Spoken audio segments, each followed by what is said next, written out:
Radio.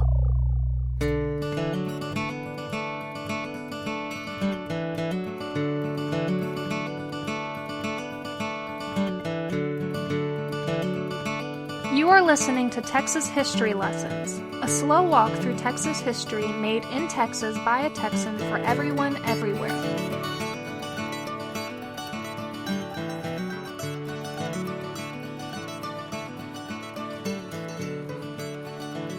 For a moment, attempt to forget everything that you know and take for granted about modern life. I know this is hard, but that's why I've asked in earlier episodes, start trying to bring your imagination to the table when we start looking at some things. So try to at least imagine. No airplanes, no cars, no trucks, no railroads, no motors of any kind.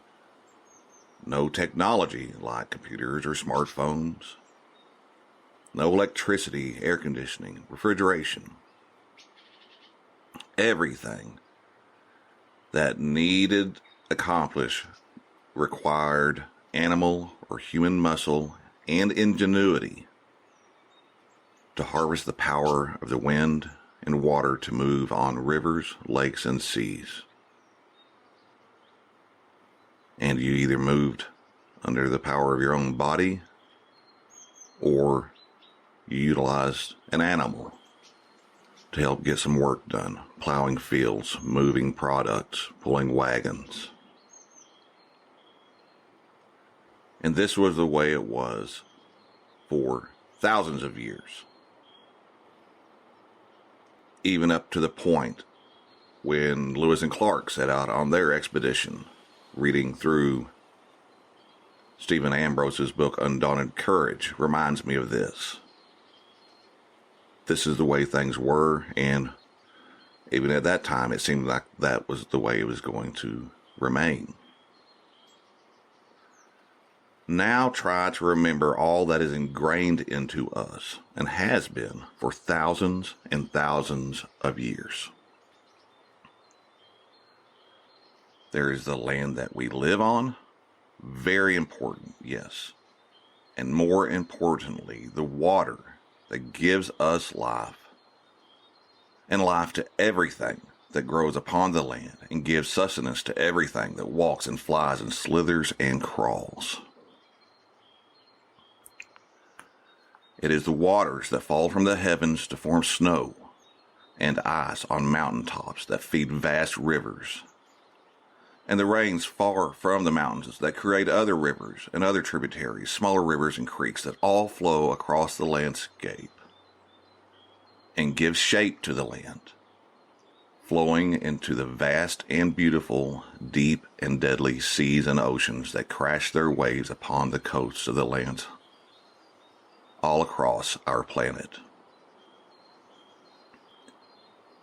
There are the waters in the vast natural lakes and the waters in the ground itself. Vast aquifers that flow up from the earth in springs, once more common than now. And springs that would be centers of life for creatures and settlement for humanity. For eternity, these things are what mattered, for they were what life was about, the land and waters. Grew the plants that fed us and fed the creatures that we hunted. These things provided shelter and sustenance for us and the other things that truly mattered. Our loved ones, family, and friends, our tribe. Across the centuries, groups of people created bonds of shared identity, tied to the waters and lands that gave them life. In some places, great civilizations, kingdoms, and cultures grew with developments in knowledge, science, art, religion, philosophy, and government, trade and economies. New things began to be added to the list of things we considered most important. Across the world, over thousands of years, these cultures and civilizations rose and fell, or simply merged and became new things with new ideas, new philosophies, new religions, new concerns. The desire for control over resources became even more important, and the desire for authority and power developed differently and took different forms around the world. And for pretty much all of history, war and diplomacy, the result of these desires became one of the central parts of existence and fills volumes of history books. Humanity advanced from the time of stone tools 3 million years ago or so to the development of writing systems 5,000 years ago. We lived through many eras that have been assigned by us in retrospect various names: the Paleolithic or Stone Age, the Mesolithic, and the Neolithic of about 12,000 years ago. Then we went through the Copper Age that led to the Bronze Age, and then the Iron Age. And then we get to the era known to many as classical antiquity of the Greeks and the Romans in the Mediterranean. There's the post-classical period with highlights in Han China, the Western Roman Empire, the Gupta Empire, and the Sasanian Empire of the Iranians. After the fall of Rome, we entered what we call the Middle Ages, which ended with the period that these next lessons will focus on, when the modern age began about 1500 AD, with the end of the Reconquista and the rediscovery of the Americas in 1492, just under 500 years after the Vikings under Leif Erikson had first briefly attempted settlement. All around the world, over these thousands of years, our ancestors went through many changes and adaptations of how to live and structure their societies. In Africa, civilizations rose and fell in the land of Punt, Carthage, Nubia, Axum, Ethiopia, Macrobia on the African Horn, the Nok culture of Nigeria, the Jinni, and of course the land of Egypt. In Asia, the civilizations and cultures of Mesopotamia, Babylon, Sumer, Akkad, Assyria, Persia. Again, the Gupta Empire in India, the Indus Valley civilization, the Mahajanapadas, the Medes, the nation of Israel, the Hittites. There are too many to recount. And then in China, along the Yellow River Valley, emerged the Longshan and Yangshao cultures, the Shang dynasty, the Zhao dynasty, the Han dynasty, the Tang dynasty. There are also the cultures and civilizations of Mongolia, the three kingdoms of Korea, Vietnam, Japan. Thousands and thousands of lives taking very different paths all around the world based on location, tradition, and resources. In the Americas, separated from the rest of the world by the two mighty oceans, the Atlantic and the Pacific, developed the Norte Chico civilization, followed by the Inca of South America, the Olmecs and Mayans of Central America, the Izapa civilization, the Teotihuacans, the Zapotecs, Mixtecs, and Huaytecs, and finally the Mexica created what we call the Aztec Empire, while the Spaniards were fighting their Reconquista. And let's not forget the people we've talked about in earlier lessons here in Texas. The Humanos, Coatecans, Carancawas, the Caddos, Atacapans, and many more bands of people that we don't know the names of. And yes, in North America, a very successful culture rose at Poverty Point in modern Louisiana. The Hopewell culture thrived in the southeastern woodlands, building massive earthworks. Mississippian culture developed and reached its height with the vast city of Cahokia, about the time that Leif Erikson brought his Vikings over to the far northeast. The Mogollon culture of the Southwest and the Hohokam, masters of the desert. There were the ancestral Pueblo. Cultures developed on the Pacific coast and the Great Plains. Together, all of these people across the world lived and died and led to the world that existed on the cusp of the peoples of the Americas finally being brought into contact with the rest of the world. But I left something out there, didn't I? And that, of course, leads us to the civilizations and cultures of Europe. How can we forget the mighty Europeans? Best not, because they will be central to this story from here on. In Europe, there were civilizations, the Etruscans, the Greeks, the Romans, empire builders and warriors and philosophers. Also, we must recall the Anglo-Saxons, the Celts, the Vikings, the Frisians and Franks, the Goths, Ostrogoths, Visigoths. And the point of all of this leads us to also remembering the peoples that lived on the Iberian Peninsula. If you don't know where the Iberian Peninsula is, pull out your trusty map and look at Spain and Portugal. That's the Iberian Peninsula.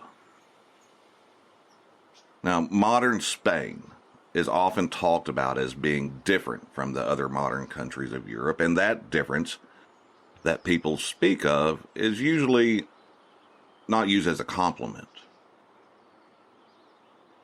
But it is true that Spain is different. Spain is different, and much of the cause for that difference from other European countries is found in its history. In historical times and in the present, Spain has had a diverse population with close contacts to civilizations beyond Europe. Peoples from different cultures crossed paths and often stayed and melded together to become the Iberians. Much like the way I described Texas in some of the very earlier lessons, Spain, geographically, is a crossroads between the Atlantic and Mediterranean and between Europe and Africa.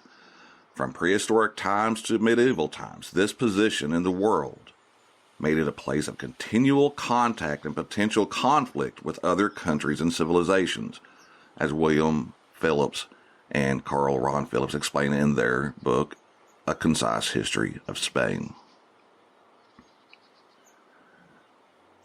So at the time that we're approaching here, when the modern age was born in about 1500, give or take a few years, at the time that the New World and Old World exchange began, things were very different. That's almost an understatement of the fact, because the exchange between them was a revolution of such a grand scale that it had impacts all over the planet. But to begin simply, let's state that Spain did not exist as we now know it. In fact, for the places we call France, England, Spain, and Germany for starters, the actual circumstances were far different. It was, to put it simply, and this is not an overstatement, a different world.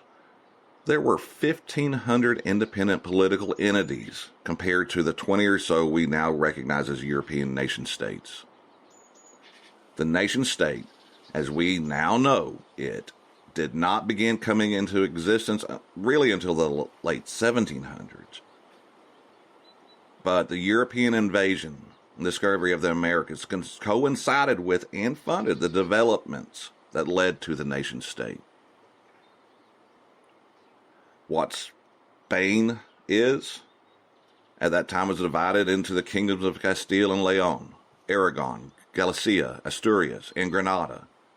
Going back even more, Spain at one time was broken into the kingdoms of Asturias, Galicia, Leon, Castile, Aragon, Navarre, and the Principality of Valencia.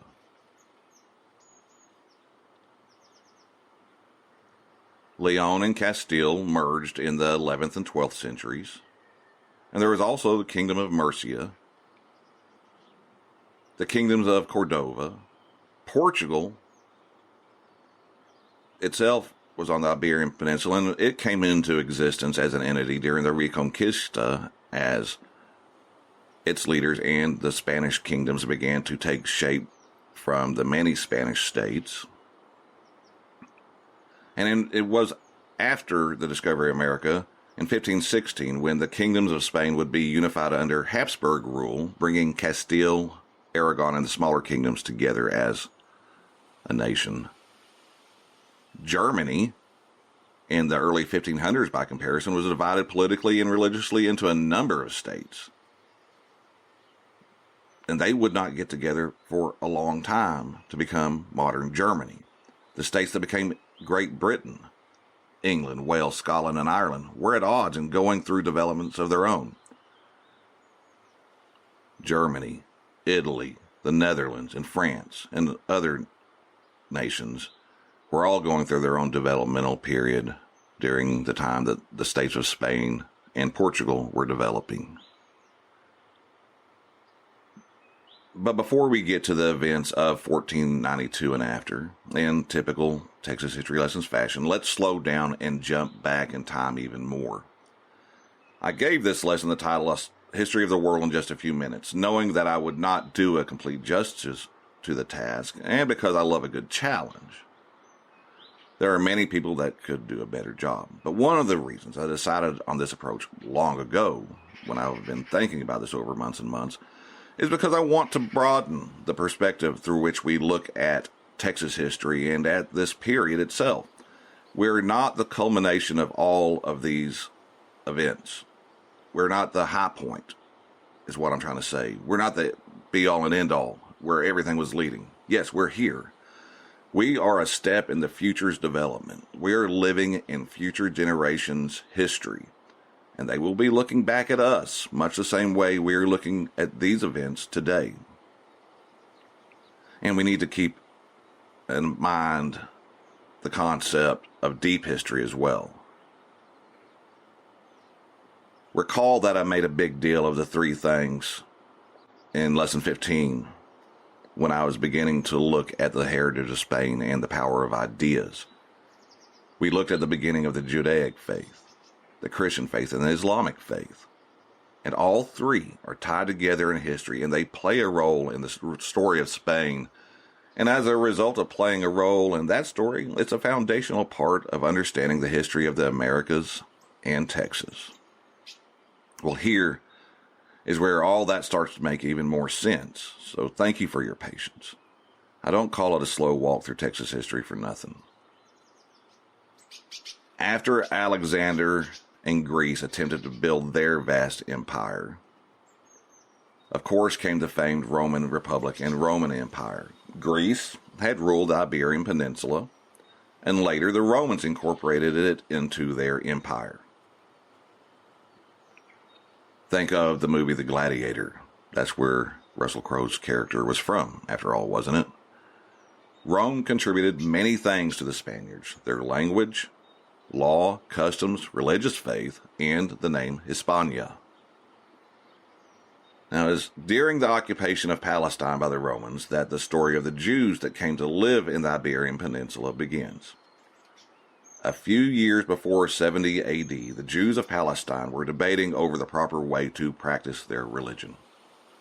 There was also the followers of Jesus seeking to reform Judaism and have him acknowledged as the Messiah. Now, in a couple of hundred years, this Jewish sect would become the official religion of the Roman Empire, and, in time, the religion of Spain, for the most part. There were also the Zealots, who wanted the Romans out altogether. Rome sent in its legions, burned Jerusalem, and destroyed the Second Temple. After that, Judaism developed synagogue worship with an emphasis on prayer and the law, with rabbis leading the study of Scripture to explain how Jews should live in a world surrounded by Gentiles. Now, many Jews left Palestine, fled Palestine, I should say, during the time of destruction and troubles, and they found new homes in North Africa, Rome itself, and on the Iberian Peninsula. The Jews of Spain, Sephardic Jews, you'll see them called, they thrived there. All across the empire they thrived, becoming involved in the massive trade networks that reached from Spain to all of the empire. They lived freely and prospered in most of the large cities of the Roman Empire, including on the Iberian Peninsula. I am explaining this quickly and simply, so I apologize if I miss some significant points. The goal is to reach the creation of the Spanish nation, and that is the story of the Christians, Muslims, and Jews of Iberia. The Emperor Constantine, born a pagan, converted to Christianity in 312 AD and enacted policies that made life more tolerable for Christians. And the conversion of the Roman Empire into a Christian state took much longer than that, but over time the faith did spread and is now the largest religion in the world. In Spain, Christianity would become deeply ingrained into the identity of the rulers, explorers, and conquerors that built the Spanish Empire. But again, it took a long time to happen. A little under 200 years later, the 1200-year Roman domination of Western Europe came to an end. The Visigoths first sacked Rome in 410 AD, and in 476, Odoacer, I hope I'm saying that correctly, a Germanic leader, organized and set up the abdication of Romulus Augustus, the last Western Roman emperor. The Eastern Roman Empire, the Byzantium Empire, centered at Constantinople, would continue on until 1453. The fall of Rome led to the emergence of the church under the popes as the dominant authority and the development of feudal society. In Spain, things did go a bit different in terms of feudalism than it did in the rest of Western Europe. And we'll get to the reasons for that in just a moment. So the fall of Rome. The fall of Rome is a very important part of the story we are investigating. Walter Scheidel, a professor at Stanford University, wrote a really interesting article on the subject, and I want to draw a few things from it and some of his conclusions. The collapse of Rome removed the plutocratic ruling class and freed the masses of people that actually did the work to support the empire from what Scheidel calls oppressive exploitation.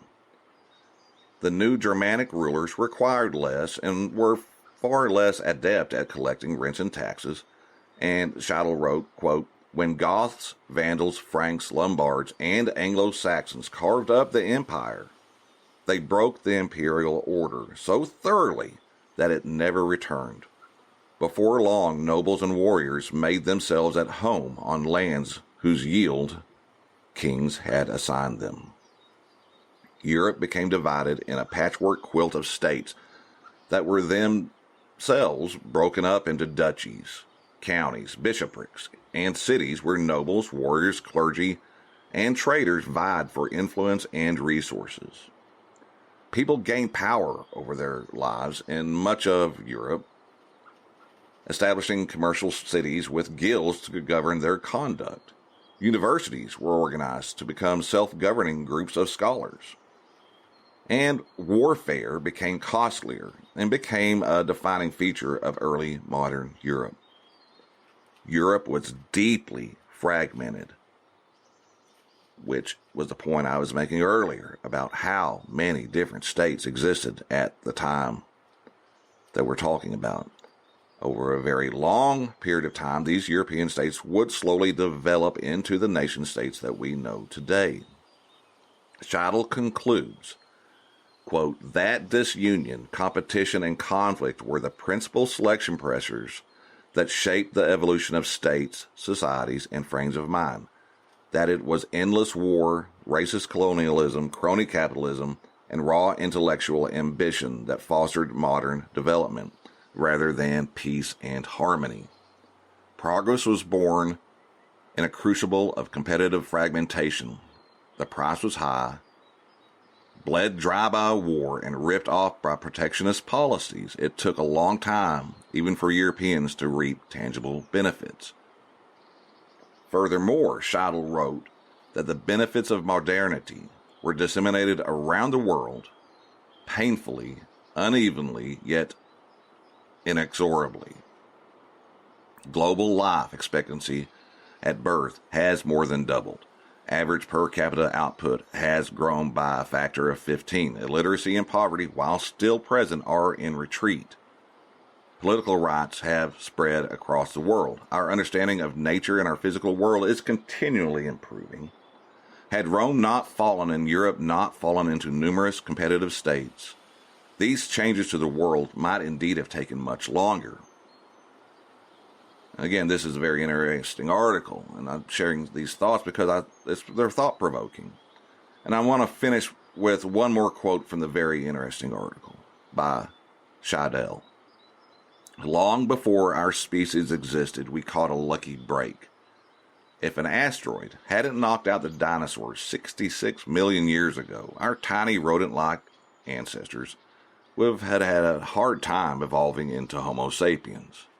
But even once we got that far, our big brains weren't quite enough to break out of our ancestral way of life, growing, herding, and hunting food amid endemic poverty, illiteracy, incurable disease, and premature death.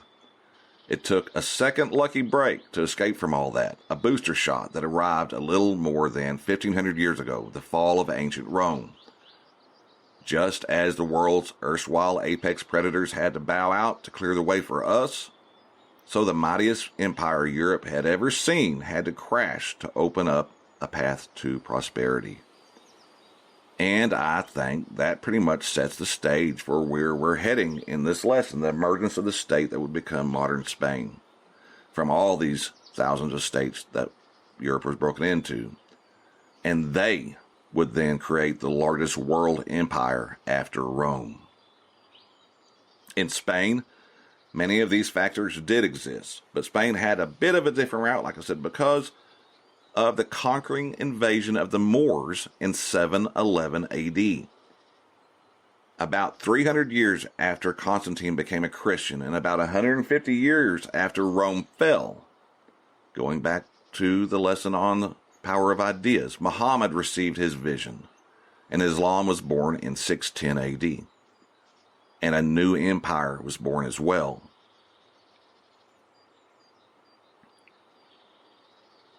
But we'll return to that in just a minute, because while his idea, his faith, and the empire that came out of his ideas began to spread, the Visigoths swept around the peninsula in the 5th century and imposed their way of life on its inhabitants.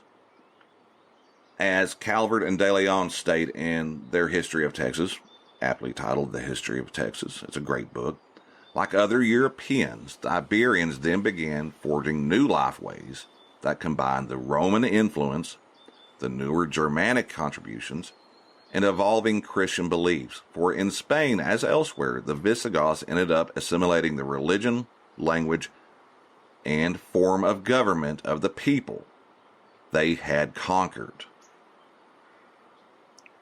So, the Visigoths are ruling the Iberian Peninsula after the fall of Rome. For the Germanic tribes, the conversion of the king did mean that everyone would convert and identify as Christians, and this is what happened in Spain in the late 6th century. The Visigoth rulers of Iberia became Christians, and Catholic leaders gained significant influence over the kingdom. This led to an escalation of animosity against the Jews that were still there in Spain, thriving. Well, this led to animosity and persecution of them. The new emerging identity was that it was a Christian kingdom, and that meant that non-Christians did not fit into the picture. This idea that combined church and state in one kingdom. Things kept looking worse and worse for the Jews of Spain. In 613, a Visigoth king decreed that Jews had to be baptized or leave. By the end of the 600s, it looked like the Jews were on the verge of being forcibly expelled from the Visigothic kingdom. And while things did not look so good for quite a while, we know, blessed with historical hindsight, that a few years before the 613 decree, a man named Muhammad received a vision, and Islam would quickly grow into a world-changing force. And yes, it was the Muslims who would save the Jews of Spain from persecution. This occurred when the Moors crossed from North Africa in 711. And I know it's hard to understand this, considering recent history and current history, but this is what happened. Now you can see, or start to see at least, why I started one of the more recent lessons with the births of the religions of Judaism, Christianity, and Islam. They all came together to have an important role in the shaping of early Spain. Many people, not just the followers of the Jewish faith, had problems with the Visigothic rulers. And when the Muslims approached with promises of Christians and Jews being allowed to practice their faiths in peace, many disgruntled Iberians welcomed the invaders as they overthrew the Visigoths. The Moors called the newly conquered land of Hispania Al-Andalus, and all three peoples flourished for quite a while. Al-Andalus became a center of learning, and Cordoba and Toledo became intellectual capitals where many fields of knowledge flourished. Science, medicine, philosophy, and more prospered. During the years of Muslim domination, Spain benefited from their connections with the Islamic world, and the people of Spain conducted brisk economic trading and activity. The Muslims had very good connections between merchants along wide-ranging trade routes. Their empire was vast, just like the Romans had been. Many Spanish cities would become important centers for commerce with strong ties with other centers in Africa, several Mediterranean countries, and as far as the Muslim world of the Middle East. And the Iberians who survived by growing produce and raising stock also benefited from these years, since they were able to sell not only to domestic markets, but were also able to export their products. Now, that's a lot to take in. I get it. So, we're going to continue on in the next lesson, but we're going to take a little bit of a break, and then we will have a few words about key takeaways from this lesson and what to expect coming up in the near future.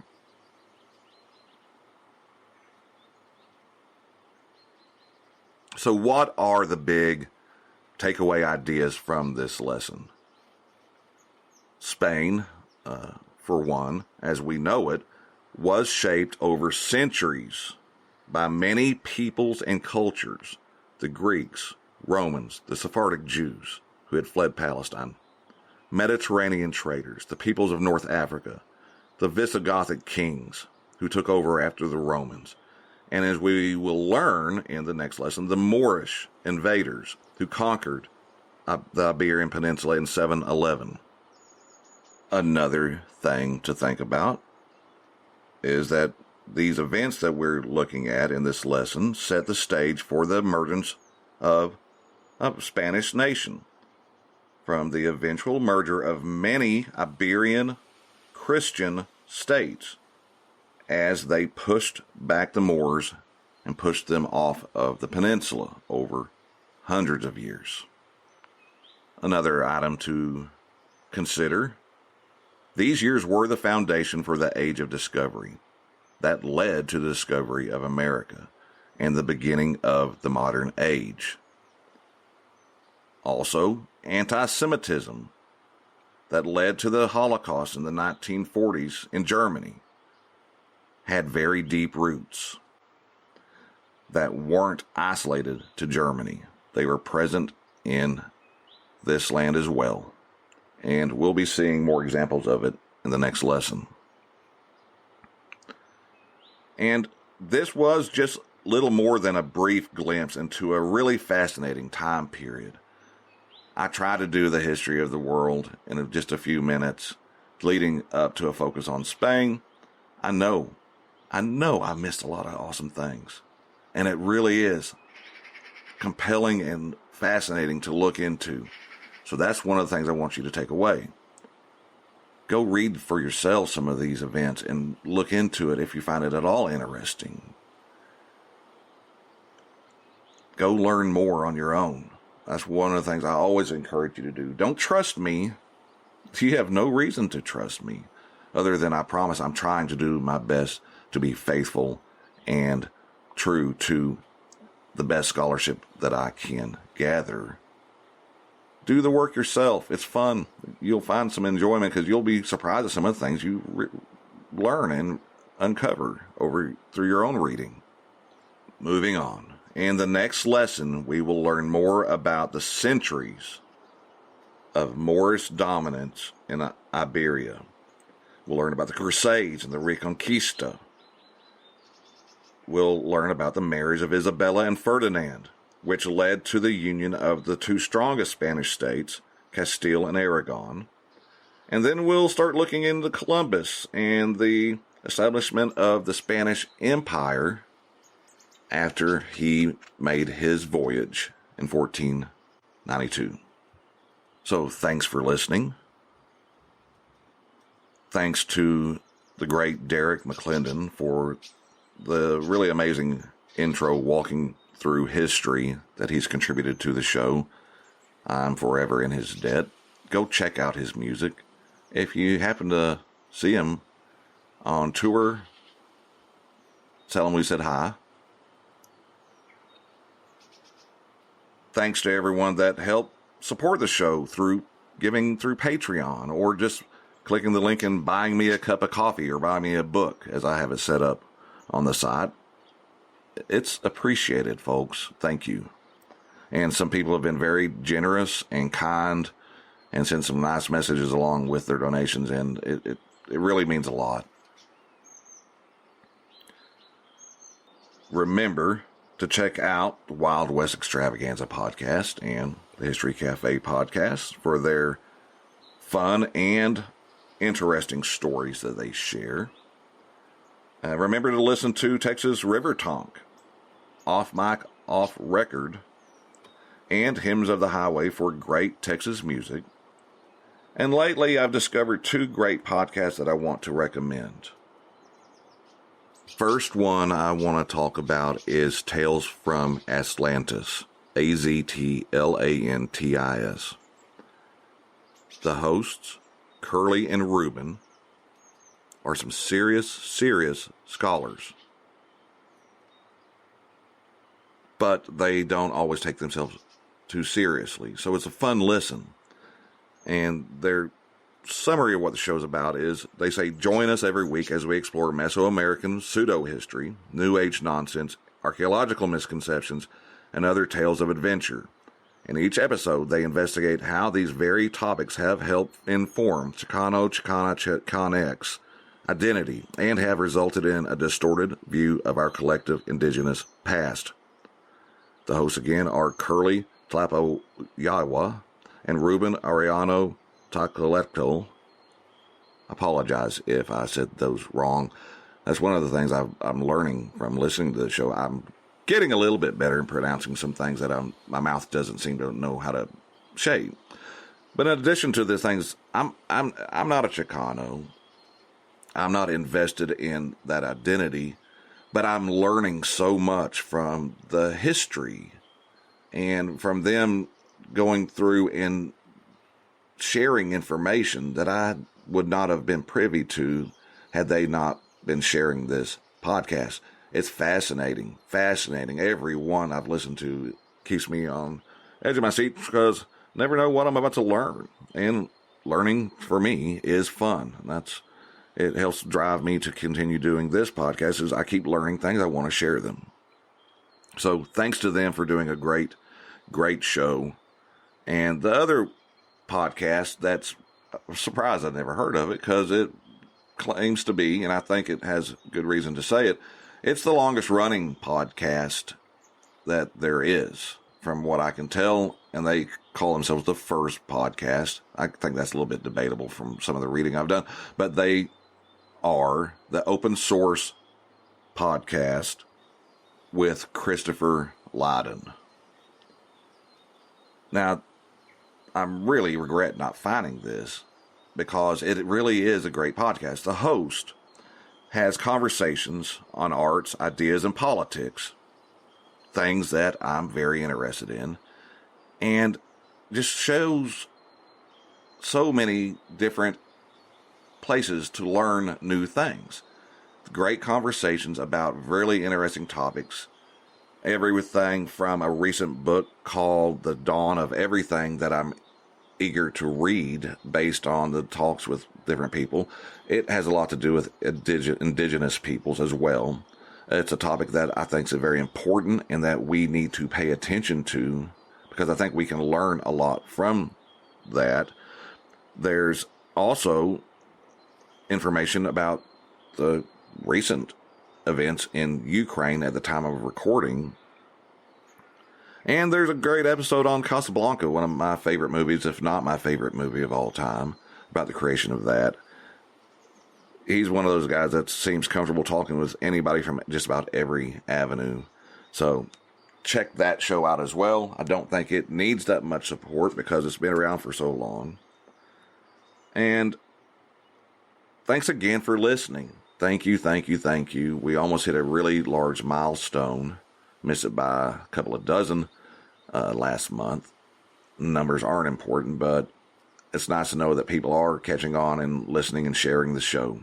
So the best thing you can do for the show is share it with other people. Looking forward to getting into the next few episodes. It's going to be great. A lot of fun. I've been working on this for over a year. Finally getting to releasing the stuff that I've really been doing lots of reading and research on. But one final thing I want to say. I'm dedicating this show to a good man named Jim Gaffigan, who I learned died last night. Jim was in his 90s, and I've known him since I was a young teenager, and he has always been a positive influence on my life. He encouraged me to follow my passion for history because he shared that. You know, he had a rough life. He was an orphan from West Virginia, joined the Marines at a very young age, fought in Korea, and then, you know, had a successful life. And somehow I was fortunate enough that he became my neighbor at one point. And like I said, he'd always share books. He had an amazing collection of muskets and old firearms that he would show me and talk to me about and explain to me. And he encouraged me to keep with my love of history. And in honor of him, I'm going to keep doing that.